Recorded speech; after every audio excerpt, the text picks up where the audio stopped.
আমি study material কেনার জন্য বাড়ি থেকে 1000 টাকা নোট নিয়ে এসেছিলাম একটা, এইখানে রেখেছিলাম, পাচ্ছি না। সবাইকে সার্চ করা হোক।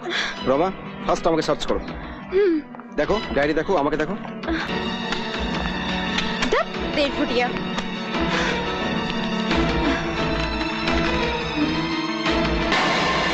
এই তো আমার টাকা। আমি নিইনি। আমার নাম লেখা আছে এই যে। বারে ব্রহ্মচারী, এই তোর ব্রহ্মচারিত্ব। শালা চোর। আচ্ছা ধরা যখন পড়ে গেছে আমরা সময় নষ্ট করছি কেন? ওকে প্রিন্সিপালের কাছে নিয়ে চলো। আপনার আমার ক্যারিয়ার, আমার লাইফ এভাবে শেষ করে দেবেন? প্লিজ এরকম করবেন না।